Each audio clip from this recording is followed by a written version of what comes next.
नमस्कार दोस्तों, मैं हृदय मिश्रा आप सभी का स्वागत करता हूं डिकोड एग्जाम के इस डेली करंट अफेयर्स प्रोग्राम में।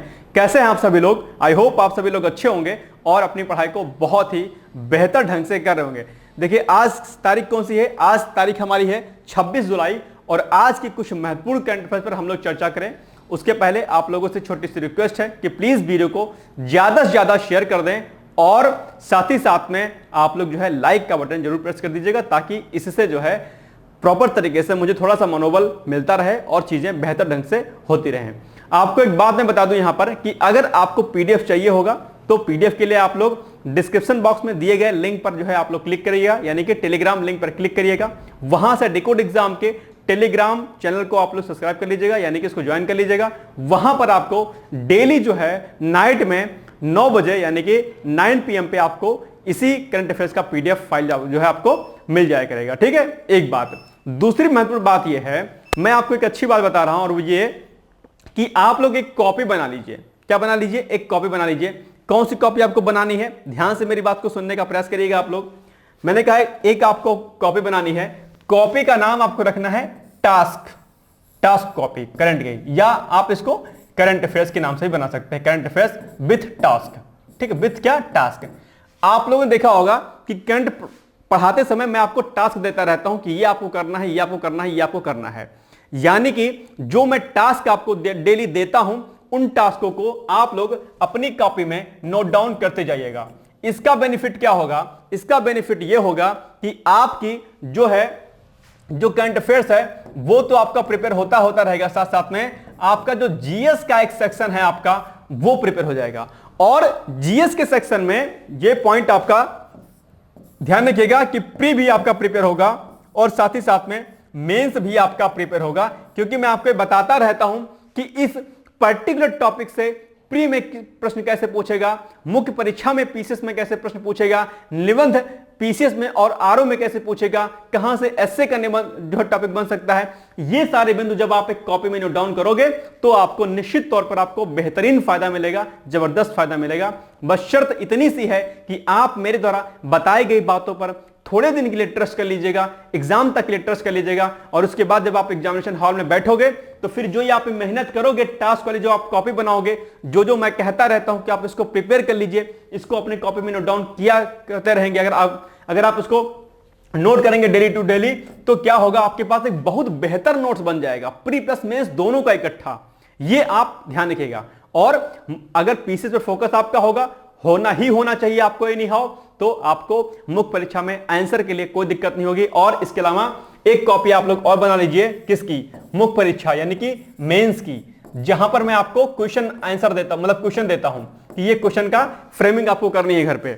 तो जब आप मुख्य परीक्षा के प्रश्नों को लिखते रहेंगे, प्रैक्टिस करते रहेंगे, मेरे द्वारा बताए गए टास्क को भी आप करते रहेंगे, तो क्या होगा कि आपका टास्क भी इधर हो जाएगा कंप्लीट, प्लस आपका इधर प्री प्लस मेंस भी कंप्लीट हो जाएगा। ओवरऑल आपकी तैयारी प्री प्लस मेंस की हो जाएगी और आपका सिलेक्शन अंतिम रूप से जो है क्या हो जाएगा। तो ये बातें आपको ध्यान रखनी है।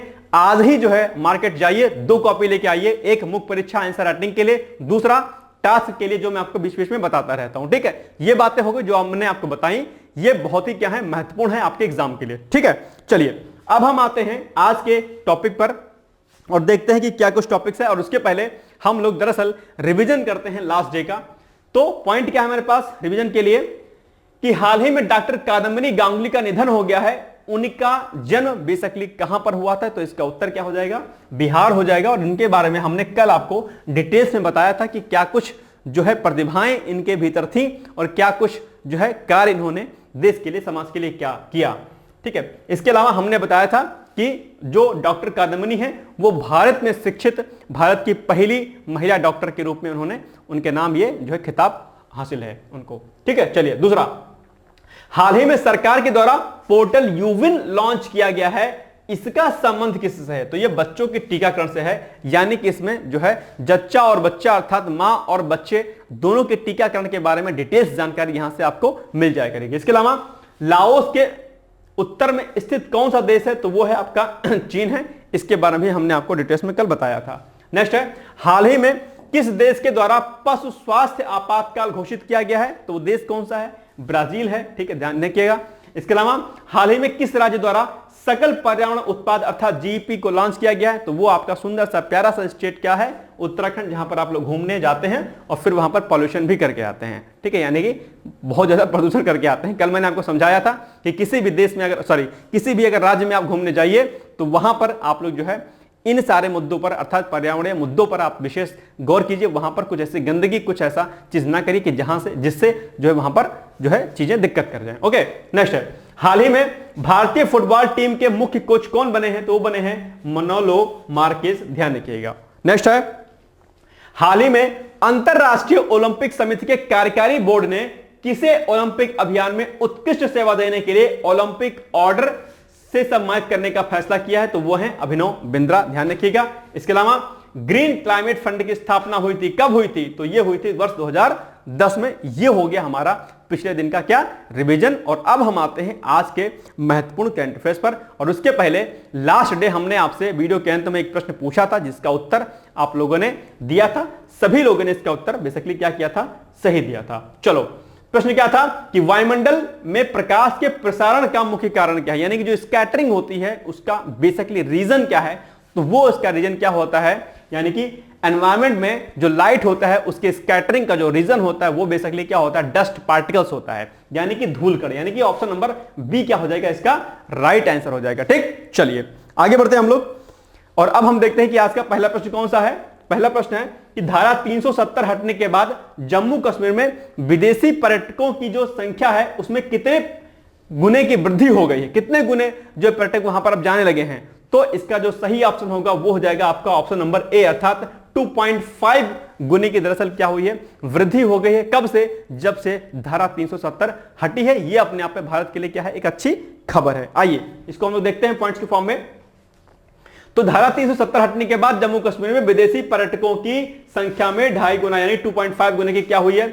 वृद्धि हुई है। और इसके अलावा जम्मू कश्मीर में बेहतर कानून व्यवस्था के कारण 2.11 करोड़ पर्यटक घूमने गए। और इससे सिंपल सी बात है, जब पर्यटकों का आगमन कहीं पर होता है तो उससे जहां जो है क्या होता है? उस पर्टिकुलर राज्य का, उस पर्टिकुलर प्लेस का क्या होता है? कई रूपों में दरअसल क्या होता है? उसका डेवलपमेंट होता है। यानी कि पर्यटन को बढ़ावा देने से देश के सामाजिक आर्थिक जो है चीजों में क्या होती है? बढ़ावा उसको मिलता है। चलिए नेक्स्ट क्वेश्चन है हमारा, हाल ही में सरकार के द्वारा, यहां सरकार के कह लीजिएगा, सरकार के द्वारा किस बीमारी की दवा पर सीमा शुल्क को हटा दिया गया है? कौन सी ऐसी बीमारी है? तो इसका जो सही आंसर होगा वो हो जाएगा आपका ऑप्शन नंबर ए, अर्थात कैंसर नामक जो आपकी बीमारी है, ठीक है, तो उसकी मेडिसिन पर क्या किया गया है? सीमा शुल्क को हटा दिया गया है। और आप लोग को पता होगा कि भारत जैसे देश में कैंसर जो है, इनफैक्ट वैश्विक लेवल पर कैंसर जो है एक बहुत बड़ी बीमारी है। और जो है इससे बहुत सारे लोग जो है क्या होते हैं? एक्सपायर हो जाते हैं। ऐसी स्थिति में दरअसल सरकार ने कैंसर की मेडिसिन पर सीमा शुल्क हटाने का क्या किया है? जो है एक निर्णय लिया है। तो ये एक अच्छी खबर है। देखते हैं इसमें क्या होता है आगे। नेक्स्ट पॉइंट देखिए, हाल ही में सरकार द्वारा कैंसर की दवा पर सीमा शुल्क हटा दिया गया है, एक बात। दूसरा, इन दवाओं में स्तन कैंसर के लिए, ठीक है, यानी कि जो ब्रेस्ट कैंसर होता है, आपको पता होगा कि ये ब्रेस्ट कैंसर और ब्लड कैंसर सबसे खतरनाक होता है, ध्यान रखिएगा, जिसमें से ब्लड कैंसर बहुत होता है। और आजकल ब्रेस्ट कैंसर की संख्या धीरे धीरे महिलाओं में बढ़ती जा रही है। इसके लिए शोध जारी है, देखते हैं कहां तक इसमें सफलता हासिल होती है। तो इन दवाओं के लिए स्तन कैंसर अर्थात ब्रेस्ट कैंसर के लिए ट्रैस्टुजुमैब और डेरेक्सटेकन एक मेडिसिन है, यानी कि ट्रैस्टुजुमैब और डेरेक्सटेकन। फिर फेफड़ों के कैंसर के लिए यानी कि लंग्स कैंसर के लिए ओसिमाटिनिब और पित्त तथा फेफड़ों के कैंसर के लिए ड्यूरवैलुमैब शामिल है। यानी कि ये सब क्या है? मेडिसिन हैं, मेडिसिन के नाम हैं। ये मेडिसिन शामिल है जहां से सीमा शुल्क हटा लिया गया है। इसके अलावा स्वास्थ्य मंत्रालय के अनुसार इससे देश में 27 लाख मरीजों को क्या होगा? प्रॉफिट होगा, फायदा होगा। ये एक आंकड़ा स्वास्थ्य मंत्रालय ने दरअसल जारी किया है। इसके अलावा इसके अलावा एक पॉइंट और है इसमें कि एक्सरे ट्यूब और फ्लैट पैनल डिटेक्टरों पर भी सीमा शुल्क को जो है क्या किया गया है? संशोधित किया गया है। नेक्स्ट है, हाल ही में किस प्रसिद्ध गायक की सवई जयंती के अवसर पर संस्कृति मंत्रालय द्वारा एक जो है स्मारक डाक टिकट जारी किया गया है? यानी कि वो कौन से सिंगर हैं? तो वो हैं आपके ऑप्शन नंबर बी, अर्थात मुकेश जी के जो है सवई जयंती पर क्या किया गया है? संस्कृति मंत्रालय द्वारा एक स्मारक डाक टिकट जारी किया गया है। ये आपको ध्यान रखना है। पॉइंट वही लिखा हुआ सेम। ध्यान रखिएगा कि हाल ही में प्रसिद्ध सिने गायक मुकेश की 100वीं जयंती के अवसर पर संस्कृति मंत्रालय द्वारा एक स्मारक डाक टिकट क्या किया गया है, जारी किया गया है। क्योंकि 100वीं जयंती मनाई जा रही है, ऐसे में जो है ये चर्चाओं में रहे हैं। नेक्स्ट है, हाल ही में नासा के क्यूरियोसिटी रोवर, क्या क्यूरियोसिटी रोवर ने मंगल ग्रह पर किस शुद्ध तत्व की खोज की है? यह प्रश्न आपके एग्जाम के लिए क्या है, इंपॉर्टेंट है, ध्यान रखिएगा। तो तत्व कौन सा है? 4 ऑप्शन आपके सामने दिए गए हैं, आपको एक उत्तर सही बताना है। तो वो तत्व सल्फर है, बी मैग्नीज है, सी आयरन है, या डी इनमें से कोई नहीं। तो इसका सही जो उत्तर होगा वो हो जाएगा आपका सल्फर। ध्यान रखिएगा। ओके, चलो तो पॉइंट्स देखिए आप लोग क्या लिखा है इसमें कि हाल ही में नासा के क्यूरियोसिटी रोवर, अब देखो इसका नाम आपने ध्यान रखना है। कई बार क्या होता है कि कई बार क्वेश्चन घुमा के पूछ लेगा आपसे, ठीक है। एक तो आपको ये पता होना चाहिए कि दरअसल क्यूरियोसिटी रोवर ने मंगल ग्रह पर किस तत्व की खोज की है, सल्फर की खोज की है। लेकिन ये पूछ लेगा कि मंगल ग्रह पर सल्फर की खोज किसके द्वारा की गई है, आपको तुरंत उत्तर देना है हाल ही में नासा के। अब नासा का भी नाम याद रखना है कि नासा के क्यूरियोसिटी रोवर ने, और नासा के बारे में ऑलरेडी हमने आपको कई सारे पॉइंट्स पहले बताए हुए हैं कि नासा की स्थापना कब हुई थी, बाकी क्या क्या चीजें हैं। तो एक तो आपको याद रखना है कि नासा के द्वारा, ठीक है। और वो सिस्टम कौन सा है, तो क्यूरियोसिटी रोवर है। कहां पर, मंगल ग्रह पर। कौन सा तत्व, सल्फर। ये सारे बिंदु आपको क्या करने हैं, याद रखने हैं, ठीक। तो सल्फर के क्या है, पीले हरे क्रिस्टल जो है, यानी कि येलो और ग्रीन क्रिस्टल्स की क्या की है, खोज की गई है। इसके अलावा सल्फर जीवन के लिए क्या है, आवश्यक प्रमुख तत्वों में से एक है। इसीलिए यह बहुत बड़ी उपलब्धि मानी जा रही है, क्योंकि जो जीवन होता है उस जीवन के लिए यह आवश्यक तत्वों में से एक है। और सल्फर का पाया जाना कहीं ना कहीं जो है एक अपने आप में जो है एक किरण, उम्मीद की किरण है कि किस तरीके से जो है यहां पर जीवन आगे स्थापित हो सकता है। तो इसलिए ये अपने आप में एक बड़ी खोज है और निश्चित तौर पर ये आपके एग्जाम के लिए क्या है, इंपॉर्टेंट भी है। इसके अलावा मंगल ग्रह पर सल्फर की उपस्थिति से जीवनदायी स्थितियों की संभावनाओं पर एक संकेत मिला है। वही पॉइंट हमने आपको जस्ट बताया। अब यहां पर एक टास्क आपके लिए है सुंदर सा, और वो टास्क क्या है कि आपके बायो वालों में ना सेक्शन में दरअसल जो प्रमुख जो तत्व होते हैं, खासकर एग्रीकल्चर का वैसे पोर्शन है कि अलग अलग तत्वों के माध्यम से पौधों में क्या कुछ फायदा होता है। जैसे जो है मैग्नीशियम हो गया आपका, सल्फर हो गया, ठीक है। तो ये जो तत्व हैं 4-5, ये 4-5 तत्व, और कौन कौन से माइक्रो जो है तत्व हैं, कौन कौन से माइक्रो हैं, ठीक है। यानी कि माइक्रो 2 एलिमेंट्स, क्या, माइक्रो और मैक्रो, ठीक है। ये कौन कौन से तत्व होते हैं, इनको आपको आज जो है पढ़ लेना है डिटेल्स में, ठीक है। ये प्रश्न कई बार क्या होता है आपके एग्जाम में बायो वाले सेक्शन में पूछा गया है कि कौन से सूक्ष्म है और कौन से जो है वो है बृहत है, ठीक है। तो इसको आप लोग अच्छे तरीके से रेडी कर लीजिएगा। टास्क आपका पहला है। चलिए नेक्स्ट है, हाल ही में किस देश के द्वारा अपनी राजधानी को बदलने का जो है प्रस्ताव अभी पारित किया गया है। वो देश चाहता है कि हमारी राजधानी क्या हो, बदल दी जाए। वो कौन सा देश है, तो ऑप्शन नंबर ए है अमेरिका है वो देश, बी भूटान है, सी लाइबेरिया है, या फिर डी ऑस्ट्रेलिया है। कौन सा देश है, तो इसका जो सही उत्तर होगा आपका वो हो जाएगा आपका ऑप्शन नंबर सी, अर्थात लाइबेरिया ने अभी अपने हाल ही में राजधानी को क्या किया है, बदलने का प्रस्ताव पारित किया है, ठीक है। आइए देखते हैं हम लोग इसको। तो हाल ही में लाइबेरिया के द्वारा अपनी राजधानी को बदलने का प्रस्ताव पारित किया गया है। और अब हम लोग लाइबेरिया के बारे में कुछ एक पॉइंट्स को यहां पर देख लेते हैं। तो लाइबेरिया के प्रेजेंट टाइम की जो राजधानी है कौन सी है, वो है आपकी मोनरोविया, ठीक है। और अफ्रीका, सॉरी ये क्या है, ये पश्चिमी अफ्रीका के तट पर अवस्थित है। कौन, ये जो है ये आपका लाइबेरिया, ठीक। और अब इसको अगर हम मैप के माध्यम से देखने का प्रयास करेंगे कि इसके जो है अलग अलग दिशाओं में कौन कौन से देश जो है उपस्थित हैं, तो ये देखिए पॉइंट में क्या लिखा है कि इसके पश्चिम में क्या है, सिएरा लियोन है। और ये देखिए अब क्या है, मैप में आप लोग देख पा रहे होंगे, ये है पूरा लाइबेरिया का मैप। पॉइंट क्या है कि इसके पश्चिम में सिएरा लियोन है, तो पश्चिम कौन सा हो जाएगा, उधर का दिशा हो जाएगा। और ये देखिए यहां पर सिएरा लियोन यहां पर दिया गया है, यानी कि इसके पश्चिम में क्या है, सिएरा लियोन है, एक पॉइंट। दूसरा, उत्तर में गिनी है, क्या है, उत्तर में देखिए आइएगा तो उत्तर में आपको गिनी मिल जाएगा, ये पॉइंट आप लोग देख पा रहे होंगे। और इसके अलावा पूर्व में कोटे डी जो है आइवर है, पूर्व में, तो पूर्व दिशा कौन सी हो जाएगी इसकी, पूर्व में हो जाएगी ये, यानी कि कोटे डी आइवर, ये देखिए।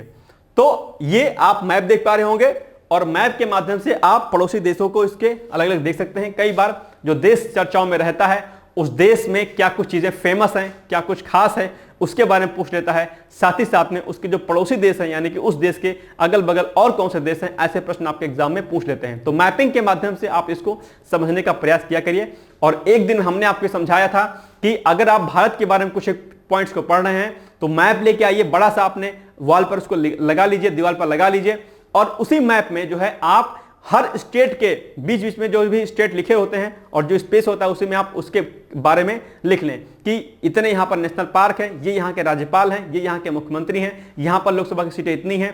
जब मैप में ही आप इकट्ठा चीजों को लिखते रहेंगे, जो जो करंट में अपडेट होता रहेगा उसको वहां पर लिखते रहेंगे, इससे क्या होगा कि एक बार आप मैप के सामने जाएंगे, सारी चीजें आपको इकट्ठा वहां पर मिल जाएंगी। और आपने अगर 10 दिन भी उस सारे पॉइंट्स को लिख लिया, मतलब पढ़ लिया, समझ लिया, तो मैपिंग के माध्यम से आपको एग्जैक्ट जो है वहीं पर चीजें आपके सामने आ जाएंगी। प्लस जो कोई देश चर्चाओं में रहा करे तो उसको मैपिंग के माध्यम से समझने का प्रयास किया करिए कि यहां पर क्या फेमस है, कौन सी नदी है, क्या यहां पर कौन सी ऊंची चोटी है, आदि आदि आदि। ठीक है, अब बात करते हैं यहां के प्रमुख नदियों के बारे में। तो सेंट पॉल और लोफा जो है नदियां क्या है, यहां पर प्रसिद्ध नदियों के रूप में आती हैं। ठीक है, चलो नेक्स्ट है, हाल ही में केंद्रीय बजट यानी कि 2024-25 में कुल कितने औद्योगिक पार्क स्थापित करने की घोषणा की गई है। ये फैक्ट आपके लिए इंपॉर्टेंट है, ध्यान रखिएगा। तो टोटल दरअसल सी ऑप्शन यानी कि 12 औद्योगिक जो है क्या कहते हैं पार्क स्थापित करने की घोषणा की गई है। यह पॉइंट आपको ध्यान रखना है। आइए इसको हम लोग समझते हैं थोड़ा सा। तो केंद्रीय बजट 2024-25 में 12 औद्योगिक पार्क स्थापित करने की घोषणा की गई है। ध्यान रखिएगा, टोटल नंबर कितने पार्क हैं, 12। इसके अलावा इन औद्योगिक पार्कों को राष्ट्रीय औद्योगिक गलियारा विकास कार्यक्रम के तहत क्या किया गया है, मंजूरी प्रदान की गई है। यह फैक्ट याद रखना। अब क्या हो रहा है पीसीएस में, यूपीएससी में तो बहुत टाइम से, लेकिन अब पीसीएस में भी क्या हो रहा है, कूट के फॉर्म में आपसे प्रश्न पूछता है कि ए और बी सही है, बी और सी सही है, या फिर 1 और 2 सही है, 2 और 3 सही है। इस प्रकार से प्रश्न आपके एग्जाम में पूछता है। तो फैक्ट जो भी रहा करें करंट अफेयर्स के, सबको इकट्ठा आप लोग जो है ध्यान से पढ़ा करिए। ओके, चलिए अब महत्व की बात के बारे में बात करते हैं कि इसकी इंपॉर्टेंस क्या है बेसिकली। तो इसकी इंपॉर्टेंस यह है कि इससे क्या होगा, रोजगार के अवसरों का सृजन होगा, ध्यान रखिएगा। और एफडीआई को यानी कि फॉरेन डायरेक्ट इन्वेस्टमेंट यानी कि प्रत्यक्ष विदेशी निवेश को बढ़ावा मिलेगा। क्योंकि सिंपल सी बात है, अगर औद्योगिक पार्क स्थापित होंगे, सिंपल सी बात है, अलग अलग कंट्रीज के लोग वहां पर जो है क्या करेंगे, इन्वेस्टमेंट करना चाहेंगे। और हाल ही के दिनों में दरअसल क्या हुआ है कि अलग अलग कंपनियां दरअसल भारत में आई हैं और उन्होंने एफडीआई को क्या किया, प्रमोट किया है। ठीक है, चलिए इसके अलावा राष्ट्रीय औद्योगिक गलियारा विकास कार्यक्रम है, इसके बारे में कुछ एक पॉइंट्स हम लोग देखते हैं। तो दरअसल औद्योगिक शहरों को विकसित किया जाएगा, किस कार्यक्रम के माध्यम से, इसी कार्यक्रम के माध्यम से, यानी कि राष्ट्रीय औद्योगिक गलियारा विकास कार्यक्रम के माध्यम से। फिर प्रथम औद्योगिक गलियारे को दरअसल वर्ष 2007 में मंजूरी दी गई थी, यह पॉइंट भी आपको याद रखना है। इसके अलावा इस कार्यक्रम को राष्ट्रीय औद्योगिक गलियारा विकास और कार्यान्वयन ट्रस्ट तथा राष्ट्रीय औद्योगिक गलियारा विकास निगम लिमिटेड के द्वारा कार्यान्वित किया जा रहा है। यह भी आपको ध्यान देना चाहिए। ओके, बाकी जो मेन फैक्ट है वो हमने आपको बता दिया कि 12 औद्योगिक पार्कों की स्थापना की जा रही है, किसमें, वर्ष 2024-25 के बजट में। ओके, चलिए आगे बढ़ते हैं। नेक्स्ट है, हाल ही में प्रधानमंत्री जनजातीय उन्नत ग्राम अभियान योजना की शुरुआत की घोषणा किसके द्वारा की गई, यानी कि इस योजना की घोषणा दरअसल किसके द्वारा की गई है, नरेंद्र मोदी जी के द्वारा, या जेपी नड्डा के द्वारा, या निर्मला सीतारमण के द्वारा, या फिर अमित शाह के द्वारा। तो इसका जो सही उत्तर होगा वो हो जाएगा आपका ऑप्शन नंबर सी, अर्थात निर्मला सीतारमण, जो कि आपके भारत की क्या है, वित्त मंत्री हैं, उनके द्वारा इस योजना की घोषणा की गई है। आइए देखते हैं कि इसमें क्या कुछ पॉइंट्स हैं। तो हाल ही में प्रधानमंत्री जनजातीय उन्नत ग्राम अभियान योजना की शुरुआत की घोषणा वित्त मंत्री निर्मला सीतारमण के द्वारा की गई है। इसके अलावा इस योजना के क्रियान्वयन के लिए सरकार द्वारा 24,000 करोड़ रुपए की व्यवस्था की गई है। ध्यान रखिएगा, इस डेटा को आप लोग याद रखिएगा।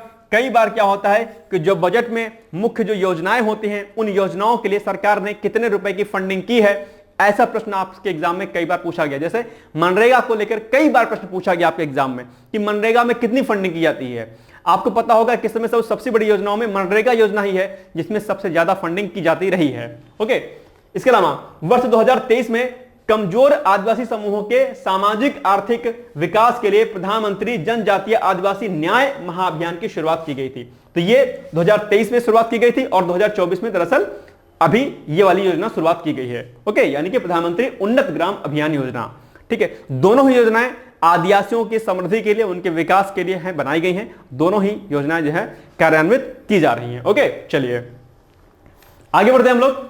अब आज का एक सिंपल सा प्रश्न है, आज 7 ही क्वेश्चन थे और अब आपको आज के प्रश्न का उत्तर देना है कमेंट बॉक्स में। मुझे उम्मीद है कि ज्यादा से ज्यादा आप लोग उत्तर देंगे और इस वीडियो को ज्यादा से ज्यादा शेयर भी कर देंगे।